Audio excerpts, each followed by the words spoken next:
राधे राधे दोस्तों। कल हमने श्लोक 10 के अनुसार क्या पढ़ा?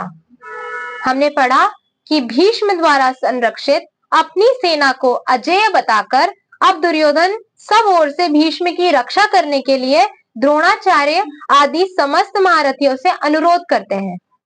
जहां हमारा श्लोक 11 शुरू हो रहा है। अयनेषु च सर्वेषु यथा भागमवस्थिता भीष्ममेवाभिरक्षन्तु भवन्तः सर्व एव हि।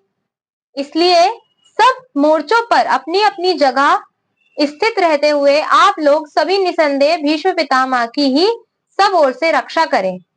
प्रश्न ये उठता है, इस श्लोक का क्या तात्पर्य है? इस श्लोक का तात्पर्य है, पितामह भीष्म अपनी रक्षा करने में सर्वथा समर्थ है। यह बात दुर्योधन भी जानते थे, परंतु भीष्म जी ने पहले ही कह दिया था कि द्रुपद पुत्र शिखंडी पहले स्त्री था, पीछे से पुरुष हुआ है। स्त्री रूप में जन्म होने के कारण मैं उसे अब भी स्त्री ही मानता हूँ, क्योंकि वो स्त्री रूप में जन्म लिया है, बाद में पुरुष बना है, तो अभी भी मैं उसे स्त्री मानता हूँ। स्त्री जाति पर वीर पुरुष शस्त्र प्रहार नहीं करते, इसलिए वह सामने आ जाएगा तो मैं उस पर शस्त्र प्रहार नहीं करूंगा।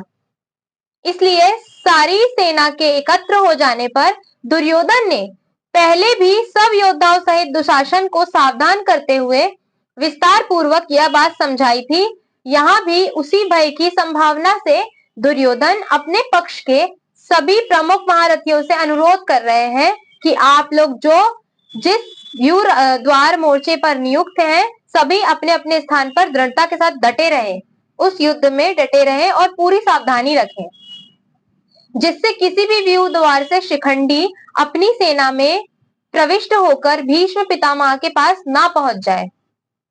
सामने आते ही उसी समय शिखंडी को मार भगाने के लिए आप सभी महारथी प्रस्तुत रहें, तैयार रहें। यदि आप लोग शिखंडी से भीष्म को बचा सके तो फिर हमें किसी प्रकार का भय नहीं रहेगा। अन्यान्य महारथियों को पराजित करना तो भीष्म जी के लिए बड़ी आसान बात है, ऐसा दुर्योधन का मानना था।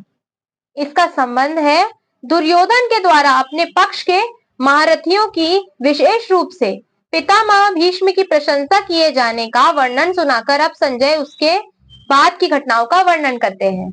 यहाँ पर दुर्योधन भीष्म पितामह की प्रशंसा कर रहे हैं कि भीष्म पितामह के होने से हमारा युद्ध में जीतना बहुत आसान हो जाएगा। श्लोक 12।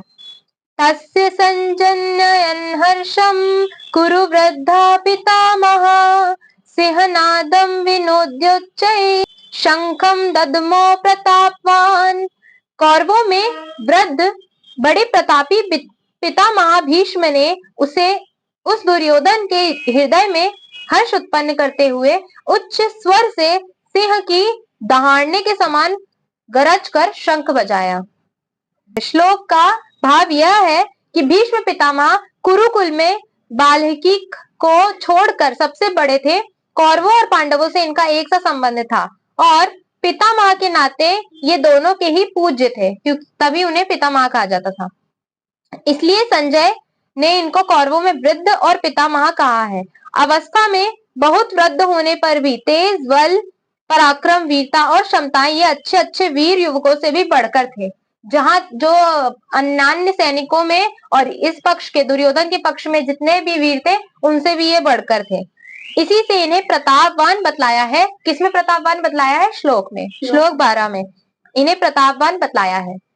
ऐसे पितामह भीष्म ने जब द्रोणाचार्य के पास खड़े हुए दुर्योधन को पांडव सेना देखकर चकित और चिंतित देखा, साथ ही यह भी देखा कि वे अपनी चिंता को दबाकर योद्धाओं का उत्साह बढ़ाने के लिए अपनी सेना की प्रशंसा कर रहे हैं। कौन चिंता को कौन दबा रहा है अपनी, कि मैं हार जाऊंगा, मैं नहीं हारूंगा, ये कौन बोल रहा है? दुर्योधन। दुर्योधन को चिंता भी हो रही है, पर वो उसको दबाता भी जा रहा है कि नहीं नहीं ऐसा कुछ नहीं है, हम लोग जीत ही जाएंगे। योद्धाओं का उत्साह बढ़ाने के लिए अपनी सेना की प्रशंसा कर रहे हैं और द्रोणाचार्य आदि सब महारथियों को मेरी रक्षा करने के लिए अनुरोध कर रहे हैं।